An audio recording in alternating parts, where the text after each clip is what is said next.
Okay, so I think we'll make a start now. To everyone who's joined us so far, thank you very much for joining us for this webinar today. This is the first in our special two-part mini-series, Living Well with Dementia. And at Foothold, you know, we obviously understand all the intense challenges that dementia can bring, both in terms of the emotional impact and coming to terms with the fact that you might now have to care for a family member and basically, you know, in general, what it means for your family. And also as well, obviously, in terms of making sure that the well-being of the person who's living with dementia is being managed in the best way possible. So I don't want to talk too long about this, but, you know, I want to obviously hand you over to Dr. Kellyn Lee, who's joining us today. She'll be doing the presentation today and in tomorrow's webinar as well, which is part 2, which will focus on the support for the families of those living with dementia. But today's webinar will focus on material citizenship and what that means for the care and the well-being of people living with dementia. But just before we do start the actual session, I'm Michael Hargreaves. I'm the Communications Officer at Foothold, and I do just want to share with you some little bits about what Foothold is and why we're here and what we do. So I'll just share with you a quick video just to start with, yeah, then we'll get going.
Okay, so hopefully that gave you a bit of an insight into into what Foothold is and why we're here. But just in a nutshell, we're here to ensure that no engineer or their family members need to face life challenges without support.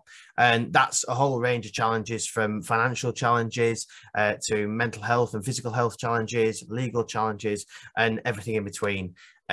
So just a bit of an overview. As I mentioned just then, we do offer a wide range of support for engineers, for IET members and for non-IET members as well, across all the different areas on there. And we also do have a range of digital support as well. Today's webinar, for instance, is part of that package.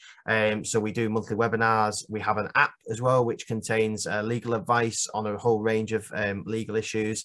We have blogs by people in our community and also our partner organisations as well. And we do have our special wellbeing hub where you can access information, advice and support on everything to do with mental health and wellbeing. And that's in partnership with Gattaca as well. And you can see just a quick overview of the different areas that we cover on the wellbeing hub. And it's completely free to join. So I'd encourage you, if you are interested and you do need a little support in that area, to sign up once we finish today's webinar. But as I say, I don't want to talk for too long, so I will hand you over to Dr. Kellyn Lee in just a minute. But I just want to say as well, all the digital support that we offer is completely free for our community. But we do ask that possibly if you'd like to make a donation today to help us fund that support and enable us to keep on providing it for the community, that you make a small donation today, even if it's just £5 or £10 or whatever it is. Every little helps. So I'd just like to say, just if you'd consider making a little donation to help us keep providing our digital support, that would be very much appreciated. And that's all from me. So now I'll hand you over to Dr. Kellyn Lee, and I hope you enjoy the session. Thank you, guys. Thanks, Michael, and thank you, Foothold, for inviting me to do this two-part series. It's much appreciated. Okay, so let me just share my screen.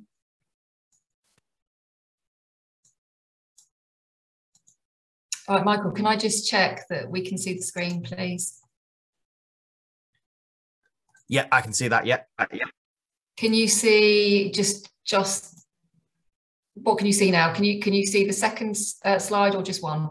I can see the presenter view of the first slide. So is that better? Okay. Yeah, I can see the first slide now. Okay, brilliant. Okay, so thank you ever so much for people joining this session. I really do appreciate it. I hope that within this session, what you will do is you will learn a little bit more about dementia and also how we can support people to live well with dementia. So today I'm going to talk about material citizenship, but before I do, if I just give a little bit of background into who I am. So as you know, my name is Dr Kellyn Lee. I'm a chartered psychologist and academic, and I'm also the founder of Wiser Health and Social Care. Now, Wiser Health and Social Care are a business who sell material citizenship training to professional carers. So we're talking about, care homes, domiciliary care, that kind of stuff. And I'm also the founder of the Dementia Care Hub, in which we provide community groups and support for informal carers. So what I aim to do is provide care for carers across the board. I've worked in the field of ageing and dementia research for over 10 years, and the last 6 years predominantly have been developing, designing and implementing material citizenship, which is a new approach to dementia care in care homes. So before we get started on material citizenship, I thought, maybe it's a good idea just to look at, what dementia is, because I'm not sure of the people that are attending, so therefore I'm not sure of what your knowledge is. So there are around 850,000 people living with dementia in the UK. This may well be an underestimate because not everybody chooses to have a diagnosis of dementia for very valid reasons, but the rough numbers are 850,000. Dementia isn't a natural part of ageing. So yes, we may become a bit more forgetful as we get older, but dementia is a brain disease. So it isn't a natural part of ageing, and not everybody will get it. Currently, we don't have a cure for dementia, and equally the parts of the brain that are damaged, the damage can't be reversed, so we can't fix it. We do have some drug therapies, but they are modest at best. They don't work for everybody, and equally, if they do work, often it's only for about 6 months. They can also have some significant side effects. So it's really important to see what works for who, what doesn't work, in order to live well with dementia. Also, dementia is a life-limiting terminal condition. So I don't think we always see it in that way. We don't see it the same as some, maybe a cancer that's terminal. We see it as kind of just a memory problem, but actually it isn't. It does affect the whole body because the brain, sends messages for the body to work. But that said, we can live well with dementia. I totally believe that we can live a better life with dementia. So dementia is an umbrella term, and the term sort of covers the loss of cognitive functioning, and that can be anything from thinking, remembering and reasoning. So it's not just being forgetful, it's when the dementia becomes to the extent in which it interferes with our daily lives. We need support to do things. And there are different types of dementia, and it's really important to understand that there are different types of dementia because they come with different symptoms. So you have Alzheimer's disease, which is the most common type of dementia. You have Lewy bodies, vascular dementia, frontal temporal, which can be quite difficult in relation to, that presents itself a lot in relation to a lack of inhibition and also lack of empathy. So that can be quite difficult for carers. It's all difficult, but frontal temporal perhaps even more so. PCA, sorry, posterior cortical atrophy, that is something in which it affects the sight. So cognitive decline comes later on, but the sight is what's affected most in the beginning. We also have mixed dementia and Korsakoff's disease. Now, Korsakoff's disease is an alcohol-related dementia. Okay, I apologise for the dog. Somebody's just rung the doorbell. This is what working from home is like. Equally, it's useful to understand that there are stages of dementia, but it's also important not to get too stuck on what stage is somebody at, because I've read lots of articles in which people say there are 7 stages of dementia, and then you get carers that are saying, okay, so which stage is my loved one at, because then I know how to support them. I would say there aren't 7 stages. I would say there are 3 stages. The first is the early stage, which is the mild stage. And this is where people typically will start to misplace things and become forgetful. Difficulty with complex tasks or problem solving, difficulty in concentrating, and you'll see these short-term memory lapses. Anxiety can be present, or equally anxiety, if somebody was already anxious, that could increase. Mood changes, and also food taste changes. So what we typically see are people that have a dementia, they tend to develop this sweet tooth. So what you might find is people are really orientated to biscuits and cake and things like that. In the second stage, the middle stage, so the moderate stage, people start to become forgetful of events and personal history, starting to feel moody or withdrawn, especially in socially and mentally challenging situations, which is no surprise, because if you have a cognitive impairment, you are working harder in order to kind of engage with people, concentrate on what people are saying, and equally make sense of those things. At this stage, you may also require support in dressing. So, for example, you may see, right, I've got some trousers and some underwear, but I can't actually remember which ones to put on first, or doing up buttons, actually, how do I use that? So there may be some, requirement for support in that. Also, incontinence is something that starts to present itself in relation to the brain, won't necessarily send the message that the bladder is full. So that may happen. You may see changes in sleep patterns, such as sleep during the day and becoming restless at night, which is particularly tough for the person that's living with dementia, and also for the carer, because it changes the flow of the day. And there may be showing an increased tendency to walk and become lost. So I make it clear that it's walking, because there is this tendency for people to say the person is wandering, and that's seen as really quite a derogatory comment. Somebody is walking, they may not remember where they're going or the reason they got up to walk, but they did get up for a reason and they were going somewhere. In the later stages of dementia, so this is where we kind of term it as the more severe stages, where people may then start to require needing external support. So that may be having carers come in, or equally, around the clock. So maybe looking at residential assisted living, that kind of stuff. They may lose awareness of recent experiences as well as their surroundings, experiencing changes in physical ability, so including walking, sitting, and also eventually swallowing, which can obviously be very difficult. People at this stage can also have difficulty communicating, and also they become vulnerable to infections, particularly infections such as pneumonia. So that kind of gives an overview of the numbers of dementia and what dementia looks like. So in relation to dementia, my PhD was conducted in care homes, and what I wanted to understand was, why is it that when we go into care homes, quite often people are just waiting for things to happen to them? It's this sense of being a passive recipient of care. People don't seem to be treating it as their own home. They're very much kind of institutionalized and waiting for things to happen to them. So I looked at this and thought, is it because they don't have their own belongings to be able to get on with tasks? Because, if I haven't got anything to do, I will just sit. But actually, if I've got things that I can engage with, then perhaps I would do more. So what I found in my PhD, which was conducted in care homes in the south of England, was that although care staff believed that people were encouraged to bring in their personal possessions, when I started really kind of probing, I said, right, okay, so if I was to move into a care home, would I be able to bring my hair straighteners? Because I need to make my hair doesn't look like this without hair straighteners. So would I be able to bring those in? Oh, no, you wouldn't be able to bring those in. I said, all right, okay, so why not? Well, because you might burn yourself. Okay, so what about my hairdryer? Could I bring my hairdryer in so I could dry my hair in the mornings? Well, no, you wouldn't be able to bring that in. Well, one, we have a hairdresser that you would see maybe once every fortnight.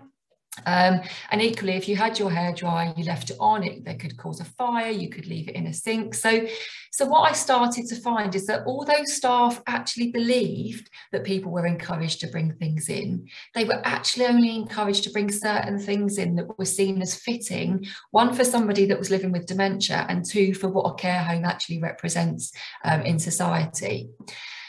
I also interviewed care home staff. So in the study, we included relatives of people or people that visited a resident often.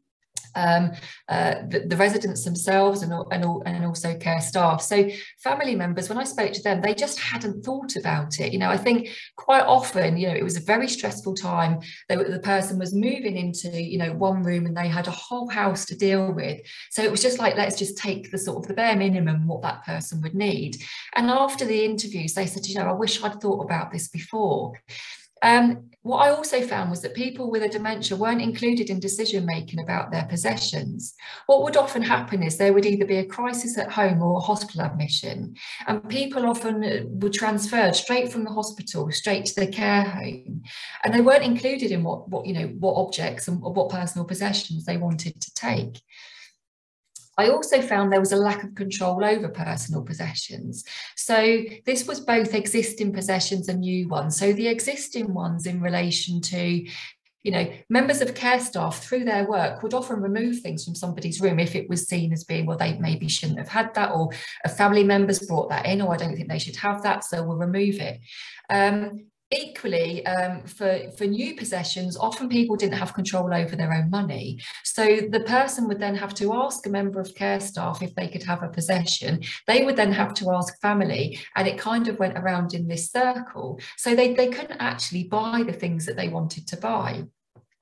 Once somebody was living in a care home, what I found was that there was a lack of opportunities to return home. So they didn't kind of have that closure either. They didn't have that, if we moved house, we would make all of these decisions. So they had no opportunities to return home because care staff felt that that would be a risk. The person may not have chosen to be in that care home. So if I then take them back home to collect their possessions, they might not want to come back. And that would be a really difficult situation. So therefore, let's just alleviate any distress and they just won't be able to go back home. And care staff and some family also viewed objects as being really quite dangerous, in the hands of somebody with dementia. So there was this sense of, some of the stories were really elaborate in that, well, what if somebody brought a knife in and then they killed somebody? And you're like, okay, so what is that a real risk? But what if they brought a sword in? And you kind of like, the stories were so elaborate and embellished that the real risk actually wasn't there. That the person didn't have a history of violence. Why would they go around and commit violence on other people? So what I developed was this concept in my PhD, which was called Material Citizenship. Material because of material objects, and citizenship because I wanted people living with dementia to be empowered. And I also wanted care staff to feel empowered in order to, support somebody to live a life in which they could make decisions. So the focus of material citizenship, the definition, is the right to be included in decision making relating to personal possessions, and the right to have opportunities to use functional objects to perform everyday tasks. And when I use the term functional object, the definition for this in relation to material citizenship is any inanimate item which a person can use to perform a task, not necessarily to completion or to any perceived standard, which maintains or supports the cultivation of his or her identities. So the not necessarily to completion means that just because somebody doesn't complete something doesn't mean that they shouldn't start it. And equally, just because they don't do it to the standard that other people expect them to doesn't mean that they shouldn't do it either. And that the cultivation of identity means, the identity can change over time, and actually that these objects can help support that identity to change. So what I'm going to do now is I'm going to play a video, which this is for relatives of people living with dementia, which focuses on material citizenship and can enable that sort of smooth transition from home to care home, hospital to care home, in which they can think about the objects that people have.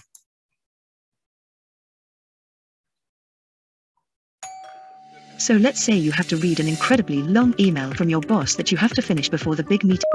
And control. She could choose when. Sorry, there we go. Hello and welcome to Material Citizenship, Functional Objects for Meaningful Lives. This is the second video in our series discussing the importance of functional objects for people living with dementia. The video is designed for people supporting a person with dementia who is moving into or living in a care home. Functional objects are items used to carry out routine tasks that give us meaning, purpose, and maintain our identity. A hairdryer, your favourite coffee mug, a certain toothbrush. These are items not essential for living, but they do help you get on with your day the way you want to. Moving into a care home can be a hard transition for everyone involved. It is a significant life change. In order to settle into a new space, it is important to have the objects that you usually use each day to maintain routines. It is often family members who are left to deal with a person's possessions, at times downsizing a person's entire home into a single room. Understanding what a person needs, wants and can take into a care home, often within short time frames, can be difficult and sometimes overwhelming. So it is important to note the routines a person has and the objects they use to perform these tasks to know what they will need to have when that time comes. People can feel a huge sense of loss, not only the objects but choice and control over their lives without them. Imagine if you were in a hotel room and had no access to a phone, a kettle, some of your clothes and shoes are missing, and you haven't got a hairdryer or iron. How would you feel? There are many things we use that are taken for granted and would only miss them if they weren't there. For example, you're ready to go out and you can't find your keys. Think of the thoughts that might go through your mind. Where are they? I thought I left them there. I must find them. You might also feel negative effects such as panic and anxiety, a racing heart, sweating, confusion. This might be how a person living with dementia may feel, not having access to their objects. This may present itself in a way in which people think it is a symptom of dementia, when in fact it's a reasonable response to not having access to their items. Therefore, it is important for a person to have those things, the things they need to live the life they want to have. Here is a real example of how functional objects are important. This is a story of a mother and daughter. The mother, Iris, had moved into a care home as she could no longer live at home, and the daughter, Janet, did not want Mum to live in the care home. Mum didn't want to live there either, however it was deemed necessary. Janet would frequently visit her mum but often felt worse for it. On one occasion, she visited her mum and had a lovely time. When asked what was different about this visit, Janet said she took in a flask of tea. What was it about that flask that made the difference? Janet's mum had never used one in the past. When asked if Janet would buy her mum a flask to have in the care home, she said no, what would be the point? She'd forget to drink the tea, she has dementia. For Mum, the flask was perhaps less about drinking tea and more about what it enabled her to do. She could be the host. The flask gave her choice and control. She could choose when to have the tea, not having to wait for staff to help. She could pour the tea, something she would have done at home. She could be Mum. This mundane object helped their relationship. Understanding how a person lives their everyday life is important for care staff to enable a person to maintain their identity. Using that certain coffee cup to drink coffee. Having access to a dishcloth to carry out household chores such as wiping down work surfaces. Having access to their mobile phone to stay connected with the world outside of the care home. Having access to that razor they always use to give themselves the shave they like. So, if a loved one is moving into a care home, take note of the ordinary, routine, often boring things they do, how and when they like to do them, and most importantly, the objects they use. Ensure they have access to these and share this information so they can be included in care plans. Through functional objects, we can empower people with dementia by giving them choice and control over the way they live their lives. We can also empower care staff to provide true person-centred care, enabling them to get to know your loved one and support them to live the life they want to live. I hope you found this video useful. Do get in contact if you would like to know more about this new approach to dementia care and the training programmes we offer. Contact Dr Kellyn Lee. Okay, so that kind of, that's on YouTube. So feel free, if you think that would be useful to anybody, just to, send those these details will be on the recording anyway, so if you do want to access it or send it to anybody, then feel free. But hopefully that kind of gives you a flavour in relation to why objects are important, particularly in dementia care. So when we're looking at objects and their importance from a psychological perspective, we look at them in relation to the relationships that we have with them. And we often think that the most important things are relationships with other people. And I'm not suggesting that they aren't important, but equally, those objects can help facilitate relationships with other people. Because if we look at objects as an extension of the self, they are things that help us to demonstrate who we are. We don't just have things, we use things. So although there may be many things in your home which are static that you don't actually use, there will be lots of objects that you use today. And without them, that would be a problem. And I think this is the key point, in that we don't notice them because we're so used to using them, so they become overlooked. However, if there's something that you can't find, then that means that life becomes more difficult. And they help keep routine. So if somebody has these certain routines, moving into a new environment, a strange environment for them, to keep those routines going can keep people psychologically safe. It can enable people to make that new space home. So the lack of personal possessions can have some really difficult sort of side effects, in a sense, in that it can add to confusion. And this is the difficulty, that people may sort of say, oh, that's the dementia. Well, actually, it may not be the dementia. Maybe I'm confused because I haven't got the things that I need in order to carry out can do the things that I need to do every day. It can increase agitation, because if I keep asking for my things and nobody's getting them for me, actually I can get really frustrated. There's that lack of choice and control. So I'm now having to do what other people want me to do rather than the things that I want to do. It can also feel like it's not a safe place because my things aren't here, and equally things go missing sometimes in care homes. And although there was this sense of it's people with dementia who move things and then they forget where they've put them, I'm not saying that that isn't the case. However, what I observed was that care home practices meant that actually staff were moving things out of people's rooms. So if we take laundry as an example, Dottie, who used to get changed like 3 times a day, she loved clothes. She'd get ready at breakfast time, she'd get changed at lunchtime. If there was something going on in the afternoon, she'd get changed again. And she would just sort of leave the clothes in her room. But when she went back to her room, the clothes had been taken to the laundry because somebody thought they were dirty. So she would say, things are going missing. And staff would say, oh, she's getting herself in a bit of a state. Well, actually, she wasn't. You're not listening to what she's saying. Things are going missing from her room. So when she starts carrying a radio under her arm, staff are saying, oh, that's the dementia getting worse. Actually, it wasn't. It was the fact that her clothes are going missing from her room. She doesn't want her radio to go missing. So she's carrying it around with her so that she knows where it is.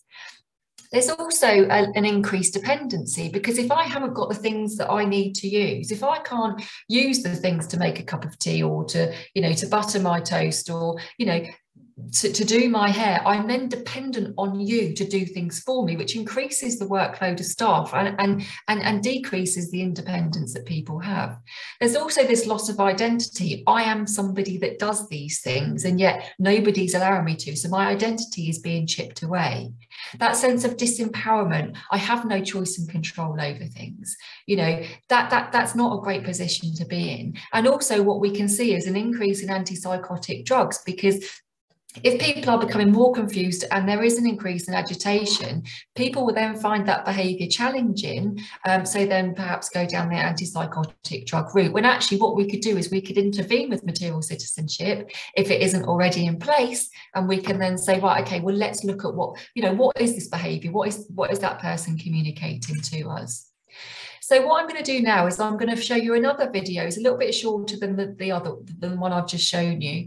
And this is a video for care home staff. So again, this is on YouTube, so it can be shared. It's in the public domain. And I hope that this really kind of gives a sense of the importance of objects. Oh, hold on. Oh, that's not working.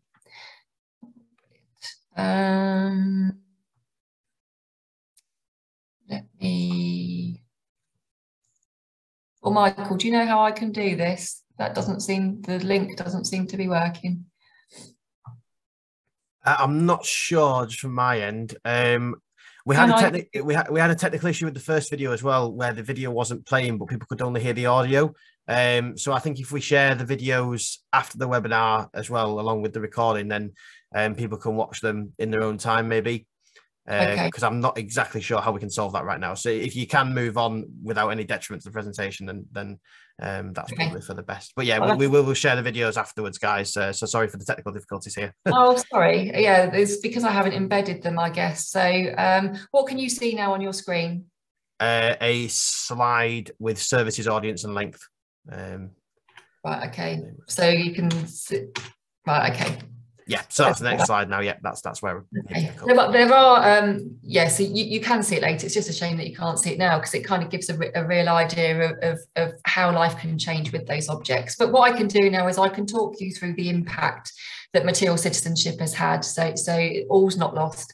So the impact on people living with dementia, I'm going to talk about an object, the scenario, and then after material citizenship training, what happened. So the object is a newspaper, and there was a woman who was living in a care home who wanted to deliver newspapers to other residents, and she was stopped from doing this because care staff said, well, actually, that's not her job, that's our job to do. And after the material citizenship training, they then said, actually, that is something that she can do, and we can enable her to do that. So now she delivers the newspapers each morning to other residents.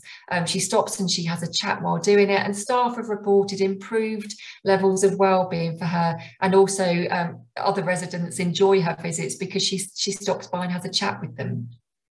The other was a blue chair, and there was a woman who had recently moved into the care home, and she was refusing to allow care staff into her room, and relationships between her and care staff, they weren't great. So after the material citizenship training, staff identified this blue chair from home, and they brought it into the care home, and she really enjoyed sitting in that chair, and apparently it reminded her of her husband who had passed away, but they used to kind of sit in a blue chair each. And once that chair was in the care home, she now allows staff into her room, and the relationships between her and staff are much more positive. There was also a woman who liked to use kitchen utensils. So she liked to bake, but she didn't engage in this activity, even though staff were offering for her to do that.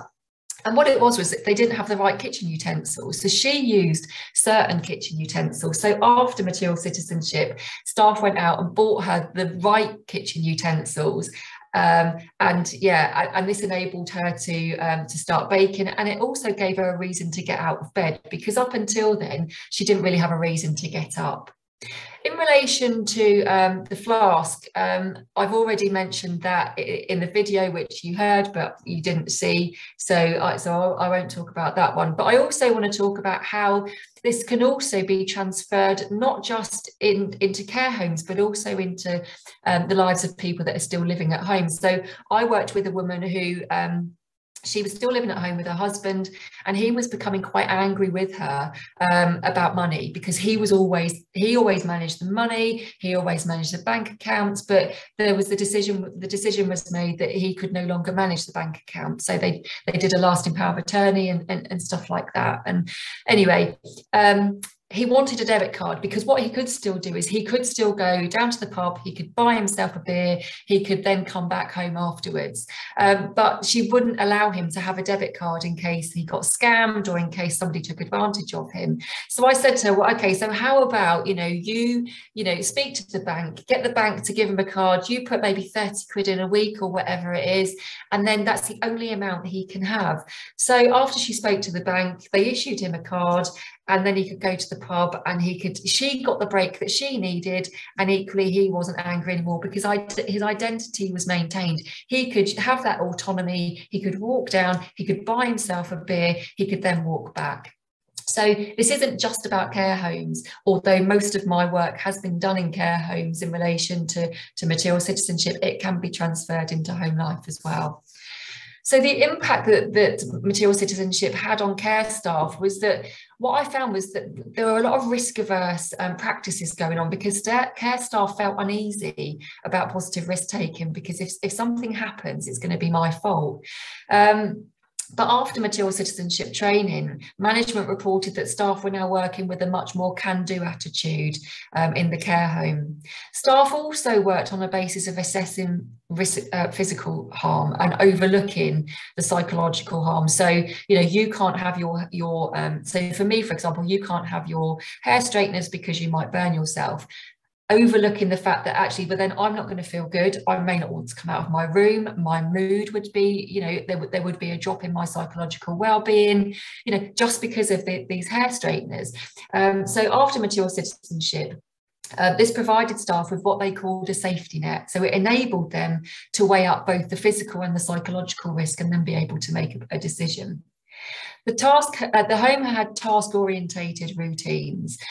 So it was very much based on, these are the things that you need to do in relation to the jobs that were done in that day.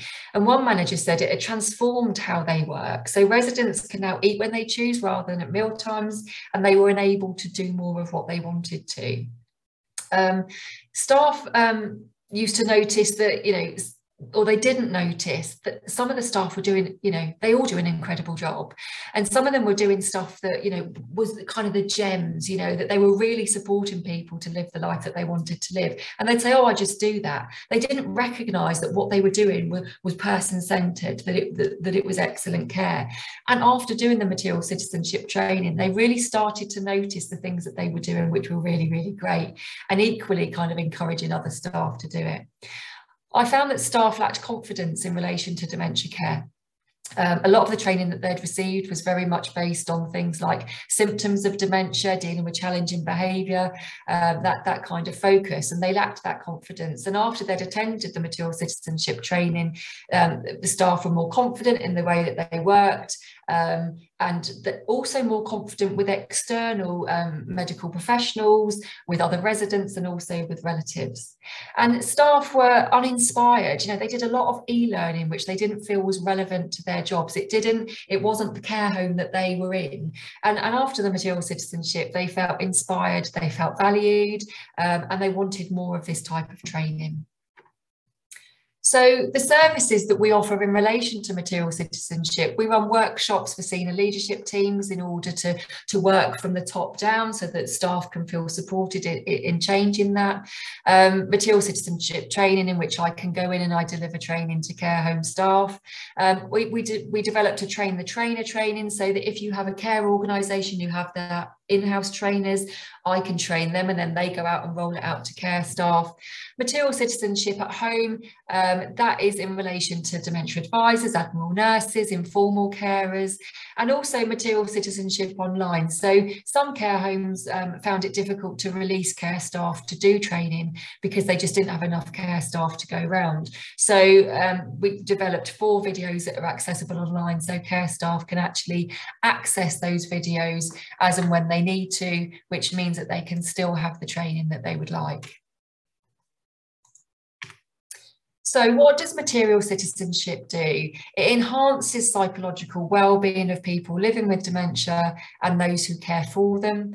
It gives people choice, control and agency. So choice, the things that I want to do, control over my own belongings, and agency that I can take action with them. It enables people to live the lives they want to live for as long as is possible, and it can reduce the need for medical interventions. So I'm hoping this works.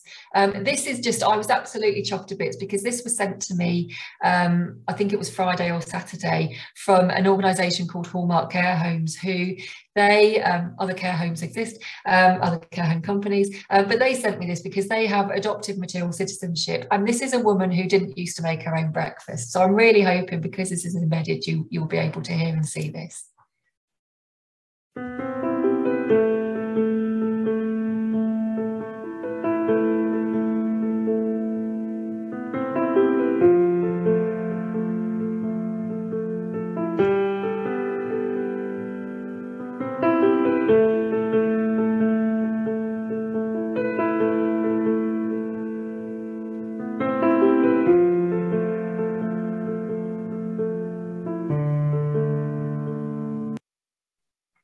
Okay, so I mean, basically what that shows is it shows somebody who, because she has, you know, the equipment around her, she has the toaster that she can use, she has her marmalade, she has the butter, you know, she is stood there, she's making her own toast, and it may seem like such a small thing, but if you're living in a care home, and as you can see, she is completely capable of doing this herself. You know, she has been assisted in doing it, but she's capable of doing it herself. So she can start her day well. She can make her own breakfast, you know, and that's not something that everybody gets to do. Even when there are kitchenette areas that are supposed to be for people that are living in care homes, they're not always used by the people that they're made for. So this, I just thought it was a really great video just to show material citizenship in practice. So I'm so sorry that you couldn't see the videos, because it kind of does really bring it to life. But there are, on my YouTube channel, there's some videos on there. There are two videos. The one for relatives of people with dementia who may be moving into a care home, and also for care staff. But even if you're not care staff, it just gives you a real idea of the importance of objects. There's also some academic resources in relation to, you know, the concept of material citizenship and how it developed. And there is also, feel free to contact me on my email address, which is there, telephone number that's there, and also the Dementia Care Hub. There's a link to material citizenship on that too. Also, apologies about my dog. He obviously doesn't like me to be the centre of attention, and it's just one of those things. So I hope it didn't sort of cause too much of a disturbance. So that's my presentation done. Thank you, Michael. Excellent. Thank you, Kellyn. That was a great presentation. Learned lots during that as well. So I hope that everyone else did as well. So just while we sort of finish the webinar, we do have time for a Q&A session. So if anyone does have any questions, feel free to pop them in the Q&A now, and Kellyn will be able to answer those for you as well. So yeah, that's my open invitation to you for any questions, and I'll hand back over to Kellyn. Can you see the questions, Kellyn? I can. There's three in there. One is for you guys. Okay. Does Foothold have provision for African engineers with dementia? Somebody's pointed out no video. And also, are there any advantages to obtaining a medical diagnosis for dementia? Oh, this is a tricky one. Okay, so there are advantages in relation to the medical interventions that, you know, as I say, the results are, you know, the drugs aren't really there at the point, you know, as much as we need them. There are significant side effects, and the effects are modest. So at least it puts you on that dementia pathway, that people are aware of you and you can get support, and equally people can signpost you to different organisations that can provide that support. I would say, as a psychologist, the downside to having a diagnosis of dementia, and I will happily say this, is that then you are labelled with dementia and life can change for you in relation to how people treat you and the options that are available to you. So I think it is a personal choice. I don't think anybody should be pushed into making a decision about wanting a diagnosis. But for some people, it can also bring a relief, because it makes sense in relation to, okay, so now I understand what was going on. So it really is a very personal decision. And I hope that answers that question. Could Michael forward the links that were on this last slides? Yes. In over tidying issue when things are put in cupboards, etc. Oh, is over tidying an issue? I'm not quite sure what that means. Is over tidy? If it means, do people over tidy because they haven't got objects to things, then I would say I don't know. I mean, people often, you know, will try and find things to do, or they'll rummage around things, often because they're bored or because they haven't got things to do. What I also found was that in relation to kitchenette areas in the care homes, that quite often what would happen is that although it was built for somebody that was living in the care home, things were locked away. So that area, although it was meant for people to use, actually they couldn't use it. And if, or equally, if somebody got up to take a cup of, a cup to the sink, staff would often intervene and say, don't you worry about that, we'll do that for you, with the best of intentions. But actually what it would do is it would stop that person engaging with their environment. I don't know whether I have answered that for you, Philip. Nick, how can you help an individual with dementia who appears not to want specific items? What would be a good way to find the objects to take into a care home? Okay, so I think this is a really important question, because not everybody is bothered.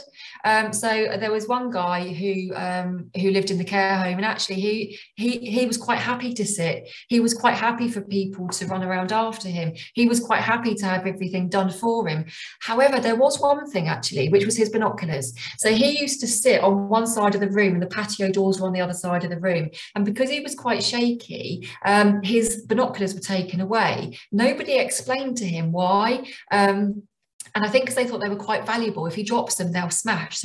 So we need to take them away. And he used to get very distressed over the fact that nobody actually told him where these binoculars had gone. And what it was he could see through the patio doors and he could see out to the garden by using those binoculars. If somebody can't communicate particularly well, there are other tools out there, such as something called talking maps. So people can actually point to certain, maybe certain things that they would like to do. And then you can kind of go, right, okay, in order to do that, they would need these objects to do that. So then that means that, you can communicate with people in that way. Out of sight, out of mind, feeling like stealing. Yeah, I'm not quite sure what that means. So out of sight, out of mind, feeling like stealing. I don't know. Certainly people that were living in care homes did feel like people were stealing from them at times, as I said, like with the laundry, when people would, come along and they'd whisk it away and think nothing of it. But laundry is a massive problem in care homes, because it all goes to one place and then they have to separate it out, and it doesn't always come back to the people who own it. So that is problematic, and that's something that Material Citizenship can deal with that. And I really hope that people take that on board, because it's one of the biggest complaints from relatives as well. Why is my mum got somebody else's jumper on? Why is my dad wearing something that isn't his? Where's that new top that I bought my mum last week? That it causes a lot of friction and it causes a lot of problems, and it doesn't actually have to be that way if we just focus on the fact that objects are something that are important. There is another question here as well, Kellyn, on the chat. So it says, if one doesn't go down the medical path, are there non-medical options, for example, herbal medicines and stuff like that? To be honest, I don't know. The medical side isn't something that I work with. It is in relation to how do we reduce the use of antipsychotics, because we know that they have significant side effects. We also know that they don't necessarily improve a person's life. So if we can avoid them, then we do. If they work for somebody, absolutely fine. I am not at all saying that we should not use medication. However, I'm not aware of any kind of herbal things that would help. That's not knowledge that I have. So I'm sorry, I can't answer that question. We don't have any more questions in relation to your presentation as yet. Obviously, everyone, if you do have final question that you want to ask, do it now. That's you're more than welcome to. But just in terms of the questions that were set for me, we have one here. Does Foothold have provision for African engineers with dementia? The answer to that is, if for every eligible community member around the world, no matter where you live, we do offer financial support to fund adaptions that might help with someone's care. And we also can fund counselling sessions as well through our partners, if that's something that you would require or a family member would require, or whatever it is. So we do offer financial support for eligible members. And if this is something that you're looking into immediately, then I would recommend that you go to our website and go to the support page. So if you go to our website and go to contact us, I think it is, get in touch. We do have a support inquiry form on there, so you can get in touch with us that way. And there is also our digital support as well. We do have some resources about dementia and living with dementia and other similar issues. So if you go to our wellbeing hub, like I mentioned at the start, and sign up for free on there, you'll be able to access that information. So that's what I'd say to that. In terms of the general webinar issues, we will be sending out a recording of this webinar. It's being recorded, so everyone who signed up and everyone who's attended today will receive that, and along with that I will include the video links as well to the videos that obviously you had trouble accessing, which we do apologize for, and the links as well to the extra resources that Kellyn included at the end. You'll have those as well. So yeah, that's everything from me. I think there was another question, I think, Kellyn, that just popped up. Yeah, from Ross. So if you want to answer that one. Who can give a diagnosis of dementia? Typically, you start with a GP. It depends, I think, on different areas. You tend to go to be referred to what's called a memory clinic, and that's where you have people that are consultants and people that work in relation to dementia, because obviously not all GPs have, you know, a huge awareness of dementia or don't have that kind of dementia training. So typically start with a GP and be referred generally to a memory clinic. Perfect. I think that's all the questions. So just before we do head off, I do want to just close out with some extra information about Foothold and the webinar tomorrow as well. So just encourage you to stick around for just a couple more minutes. So hopefully you'll be able to see that. There we are. So yeah, I just want to say, obviously, thank you for everyone who joined us today. I do hope you found the webinar really useful. I know I did. There's lots of information in there that is really, really useful and also just insightful as well. Like, this is obviously something that you might not have heard of, material citizenship. So I do hope that you all got something out of today's session. As I did mention, this is a two-part mini-series. So we'll be back with Kellyn tomorrow for the second part, which will focus on the support that's available for families of those with dementia, specifically the We Care Dementia Care programme. So that's tomorrow at the same time, 12 p.m. UK time, and the link is there if you haven't signed up. But you can just go to our website on the how we can help you section, and go to our webinar page and you can sign up there. So yeah, hope to see you there tomorrow as well. And just another thing as well about the support that Foothold offers. Obviously, you know, we do ask people in the engineering community if they would make donations to us to fund our work. You know, our work does really change lives. And there's just one example here. And this is Paul. He was an engineer and he was diagnosed with stage 4 advanced prostate cancer in September 2020. So obviously that was a huge challenge for him and his family. And one night he was admitted to hospital.